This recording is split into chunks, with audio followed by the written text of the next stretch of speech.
Let's move on to Dr. Singh.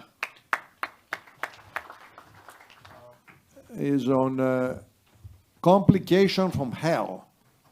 Dr. Singh's worst nightmare. Well, I don't know if it's a nightmare, so I only have 5 minutes, George. You're cutting my time. Anyway. I'm going to wake you up so to get you out of the nightmare. That's how we get out of a nightmare, by waking up. There you go. Anyway, let's see. Okay, I got to go here. All right.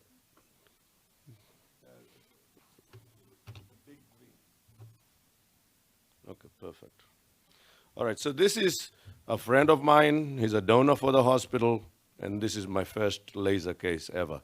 So I'm going to show you a little 56-year-old, nice gentleman. He had previous stents in his circumflex, ramus, and LAD. Then he had 2012 presented with a ramus restenosis and had a balloon, which people felt it was expanded. Then they put another stent in there, which I'll show you.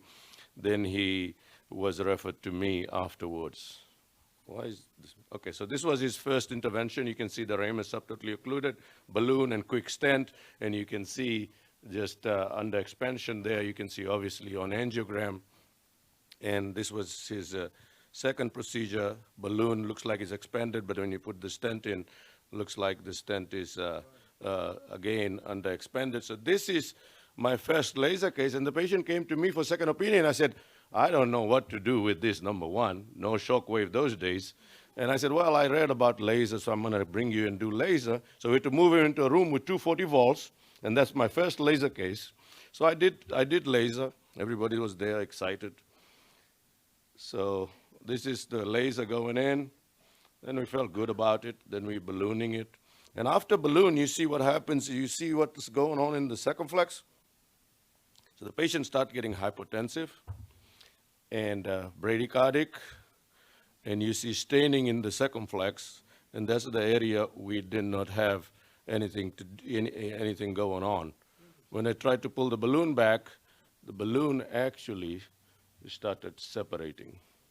So it's a shaft rupture of the balloon. So, and then I IVUSed it quickly to see what was happening. It was a spiral tear with a shaft rupture right in the left main, and the shaft started separating, and the patient started coding and staining here, but luckily he had LAD stents, so it did not go past that thing. So it was all dissected, slow flow, you'll see in the picture here. So you can see staining, quick IVUS, and then the balloon, when I tried to pull it, it was separated, so I put a balloon alongside it, and then I trapped that part of the shaft, and I was able to take it out then, and then do IVUS, and then do stenting of his left main. And then I tried to open up the vessel, wouldn't open, but then I read about laser. I've done more than 1,000 laser cases since then. My first case did not scare me. I read about it more. We used contrast. We were able to expand the ramus. Patient is still my friend, and he's doing very well. So this is actually pretty much how you take the shaft, trap the shaft, and do it. So you have a pinhole rupture, and the shaft is compromised, and if you try to pull it out, it actually will separate, and people have to do surgery to remove it, but the balloon technique is pretty good. So this is an unusual complication. Really, I'm going to show another case real quick here, very similar, extensive radiation to the chest, extensive coronary artery disease. You can see the left main here is narrow, the right is diffusely diseased. And this is along the same lines, ischemic and more ischemic in the left main and ostial LAD on co-registration.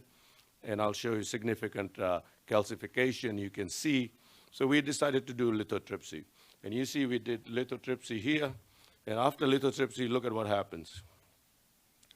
You have big filling defect, and the lithotripsy balloon ruptured, and you have big filling defect and clot, and LAD is shutting down. The circ is shutting down, the right is diseased, and the patient is not doing very well.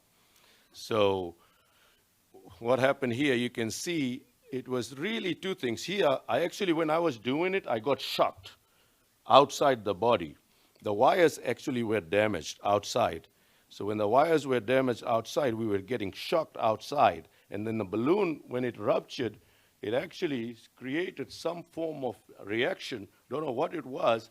It actually sheared the whole left main with thrombus. So we were able to angioplasty quickly And then it didn't get better.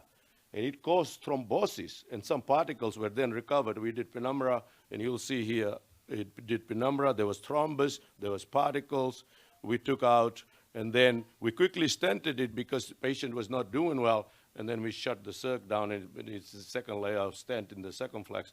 So we shut the circ down, but we were able to take one wire balloon wound cross through the stent. We put a second wire alongside it. We were able to do it. Then we were able to actually do thrombectomy, open it up, and then we had a final result you can see there that actually looked pretty good. We went and sent it for bench testing, and there was damaged wires actually outside. That's where I was getting shocked. I was telling the fellow, what the hell is happening? So, and this thing was there, so we recorded it, and the wires were actually damaged, and the balloon actually ruptures. A balloon ruptures, shockwave balloon ruptures, but be careful, because when it ruptures and you're still doing the stuff, it actually can cause very bad damage, really. So you have to be very careful. As soon as it ruptures, come out and don't try to do anything else with it. So this was an unusual complication, but it is probably from defective device because of the wires that were actually damaged outside the body. So thank you very much.